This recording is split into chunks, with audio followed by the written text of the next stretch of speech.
Hey network marketers, it's Emily Seagren. I am coming to you today with my second inspirational video. Yesterday we talked about living with intention and purpose, and I had quite a few people say that it was just what they needed to hear yesterday. So if anything that I am doing, that I have been through, that I can use in my life to help others, I am all for it. There is nothing more rewarding than being an inspiration or a role model to others. So I will gladly take on that role, and anything I can share from my life to help others, I am all for. So I asked some of you guys in my group what you would like to learn about, and the most popular topic was about planning your day. And I have to tell you, this is probably one of the areas where I have grown the most over my career. I've been doing the same business for 8 years, so I have learned how to be really effective when I sit down to work because I have 2 little kids. So for many of the years in my career, I had very limited time to work on work. And so I have gotten better at organizing and planning and prioritizing all things that are really important for the busier you get, the bigger your business gets. So let's talk about some tips that will hopefully help you run your day and not let your day run you. So I talked yesterday about putting God first and taking care of yourself before you can care for your family and other people. I think it's really important to put God at your center. So every morning I put this into my routine. This book is called Jesus Calling, and is a devotional journal that I can read for a message every day. I am not a huge fan of reading, but I do like learning and growing and developing. So in order to do that, I may have to do a little reading. I do like to listen to audio books and do some of the more interactive online stuff, but as far as sitting and reading reading for pleasure, just a good book, that's not really me. So I like this. It's short and to the point. It has a passage, and then the author is Sarah Young, and it's her interpretation. So it's just a short message every day. And I bought it right before I had surgery. When I found out I was having the surgery, I had a month in between where I almost drove myself crazy. If you listened to me yesterday, you heard that I get anxiety. So the fact that I knew I was going to have brain surgery and I couldn't make it go any faster, the only thing I could do was put my faith into God. So it really brought me closer to my faith, and it has really exposed me to a different way of wanting to live my life. I don't want, I know this is pretty morbid, but think about it. You know, if someone was writing your obituary, what would you want them to say about you? Because before that surgery, I was putting all of my focus, my time, my energy into being successful. And I don't want to pass away and people say, oh, she was really successful. You know, that's not what I'm after. I want to be a caring person. I want to be a really good mom and a good wife and a good friend. So that's what's important to me. I would like to be successful, but that's not going to be my primary focus. So you know, talking about this doesn't really have to do with your schedule, but in a way it does, because you have to prioritize your life. And once you have that in order and you've prioritized the areas of your life, then you can prioritize your month and your week and your day.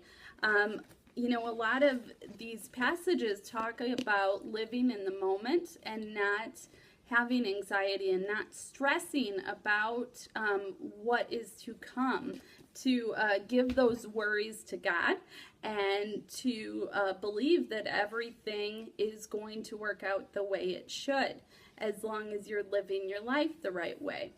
So, you know, let's take a look. I have the Blue Sky weekly, monthly planner. So here we go. I get it on Amazon. It's not too pricey, but I really like it because it has a weekly and a monthly view. Go figure, the weekly, monthly planner. So I can plan out my month ahead of time. So I'll do that at the end of the previous month or at the very beginning of the month. So I put all of my due dates and my appointments and stuff going on with the kids. I like to put it all in one spot, because when I'm scattered, I feel unprepared and not ready for my day. So I put everything in this one spot. Birthdays, if you know, one of my family members is having a surgery or something like that, anything that's happening in my life is in this planner. I'm a big fan of technology. I love doing everything online, but for some reason, when I am planning out my day and I am getting organized and scheduling, I like to write it on paper. I don't know why, but there's just something nice about having it all in one spot, in one glimpse. I like it. So if it ain't broke, don't fix it. I'm going to keep on doing the way I do this. So when I come to the weekly plan, I don't start writing in here until that weekend before. I used to work way too many hours. I was sacrificing areas of my life that I didn't want to be successful in business. So I was spending too much time at the computer, not enough with my family, not enough resting and relaxing. I was crabby. I had headaches. I had muscle pains. I was irritable. My business was going somewhere, but everyone was miserable. And so I really have changed things a lot. I no longer let myself do much on the weekends. I try to keep the weekends for family time. And if I am worried about getting something done or remembering to do it over the work week, I write it down in my planner. So out of my mind, onto the planner, so I don't have to worry. The older I get and the more experienced I get in business, the more important I see that it is not to worry, not to stress, to plan and be prepared and strategic so that my life works out the way I want it to. It's very empowering when you realize that stuff just doesn't happen. You know, some stuff does, okay? You know, some people just have really bad things that happen in their life, and I don't know how to explain that. But for the majority, if you're planning out your life and trying to go after your goals and your dreams, you can make them happen. You can. It's very empowering when you realize that you are in charge of your own destiny. So here, let's get back to our planning. Here's the weekly look.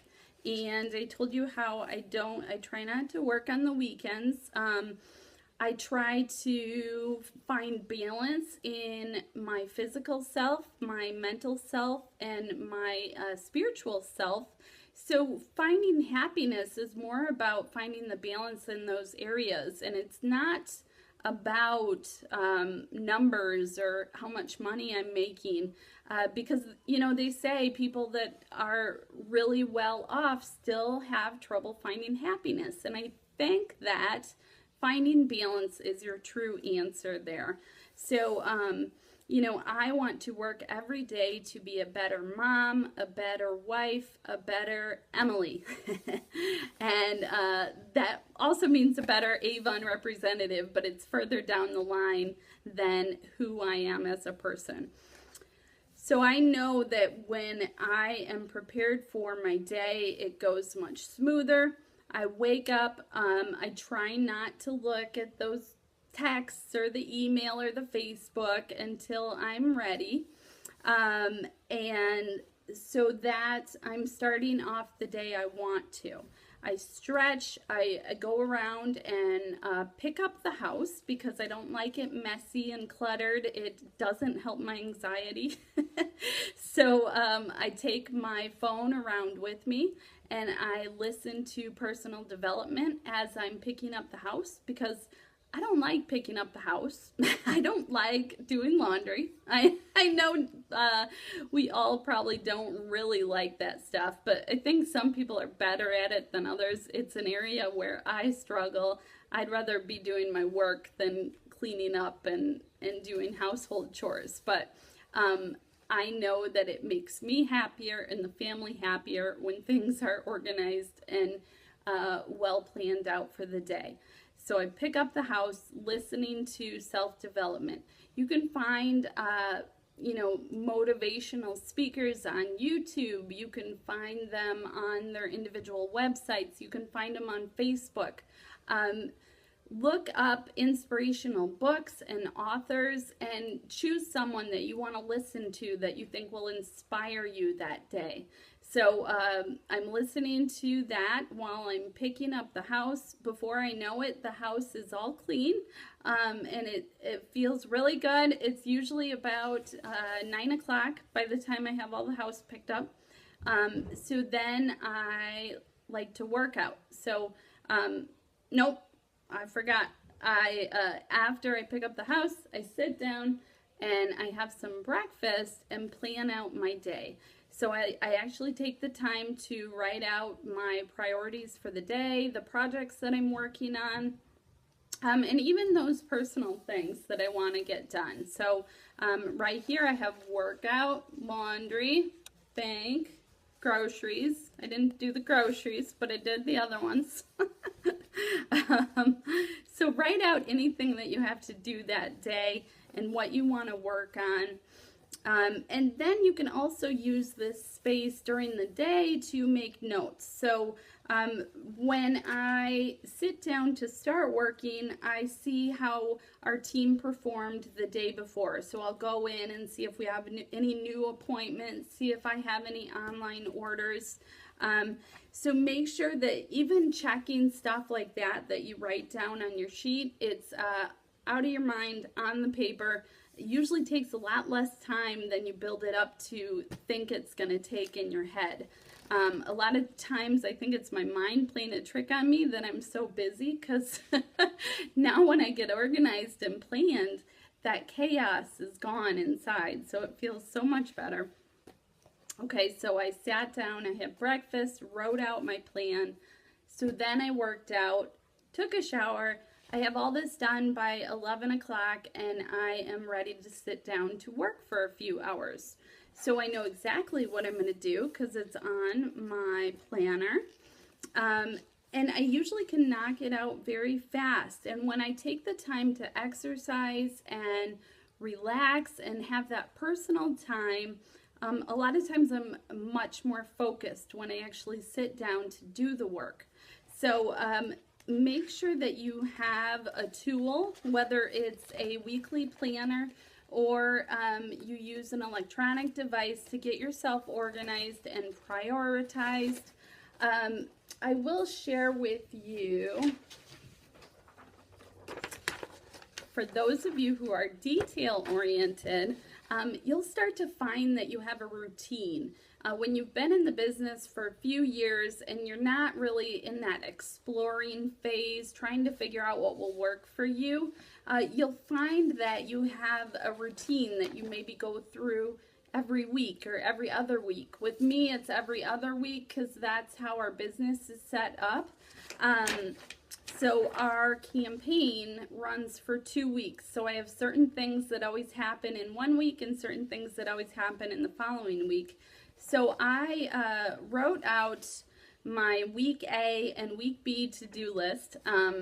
I gotta be honest, I don't use these anymore because this is more when I was trying to be a productivity machine. Now I'm trying to be more meaningful in the work that I do every day. So if you have limited time, if you have little kids or a full-time job and you need to make sure you make the most out of your time, this might be for you. So up at the top, I wrote down my goals for the cycle, which would be for the year. And then I break them down by what I need to do every campaign. So think of your long-term goals and then break them down to short-term goals. And then I like to put my priorities because I told you that I started out with sales as my number 1 priority. So that's always what comes to my mind first. It would always be, ooh, what's the online offer that I want to share? Or did I order catalogs yet? So thinking about the area that you want to grow first, that's where you need to prioritize every time you sit down to do work. Because guess what happens? If something's at the bottom of your list, you may not ever get to it. So you're always going to do what your first priority is the best because you're going to have the most energy, you're focusing on it right when you sit down, and you're not going to run out of time for it.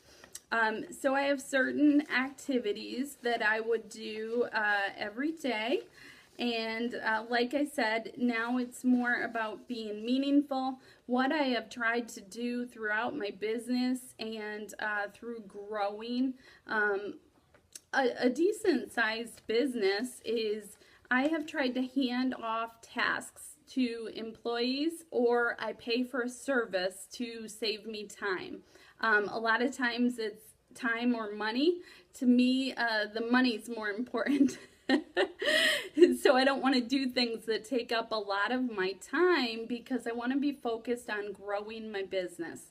So I learned that from Lisa Wilbur, that anything that is not an income generating activity, I have tried to hand off. So just because I no longer focus on my personal sales, I have handed all those responsibilities over to employees. So now that is built up and it's still being worked on every day, just not directly by me. And I'm a perfectionist, so at the beginning it was very hard to hand over tasks because I would think, well, I'm going to be the only one that does it, the best. If I give it to someone else, they might not do very well, and I can't have it not be perfect. But then the more I realized that I was hindering my own growth, the easier it was for me to start giving it over. And now that I've given it over, those are usually things that you don't really like doing that much. So now it's very easy to delegate those tasks. So find people that can help you in your business, whether it's family members or friends. Maybe it's a teenager or college student in your neighborhood that you can trade with product. But get someone to help you for those non-income generating activities so that you can focus on growing. So this is a task list that I give to one of my employees. Every Friday I give her a task list, and we have a system for sending out new rep emails. So anyone who's new to the team that signed up directly to me, we have some welcome emails that go out to them. And then for those of you that are in the Avon world, you know that I created a marketing training set. So now I can use those tools to give it to my team members so that I'm hopefully duplicating myself. What I used to do is send out a top achievers email. So if someone was one of my top new reps, top sellers, top leaders, or top online marketers, they would get an email saying, congratulations, you're a top achiever. Would you like one of our makeup marketing bundles for free? So I would get quite a few people that asked, and I liked this because it was getting people to step forward and raise their hand that, yes, I want to be successful in my business. So now that our team is close to 600 people, I felt like it was getting too costly, and it may be to my disadvantage that I'm not giving everyone access to that.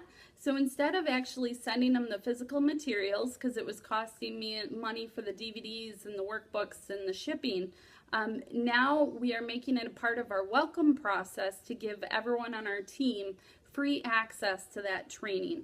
So whatever your skill is, wherever you've found success, whatever your gift is that you can share with others in your business, find a way to give that to your team members. Give that to them so that they can find success too. So we send welcome emails just to those who've signed up directly with me. We send out access to the training to our first, second, and third generation. Another activity we do as soon as someone signs up is invites them to our Facebook group page. And I did say group, so I shouldn't have said page because I don't want you to create a team page. I want you to create a team group, because there is a difference on Facebook, and you will get much more exposure if you create a group. You can invite them by their email address. You can also give them that link to request access, and I like to keep it closed, so we have about 300 people in there. I can tag them to say good job, I can post tips, I can give them articles and news and communication. So Facebook is really powerful.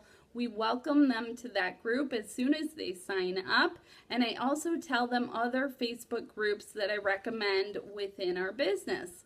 So what does that do? That opens them up to a lot of resources where they can go and ask a question, and a ton of people have experience where they can help them.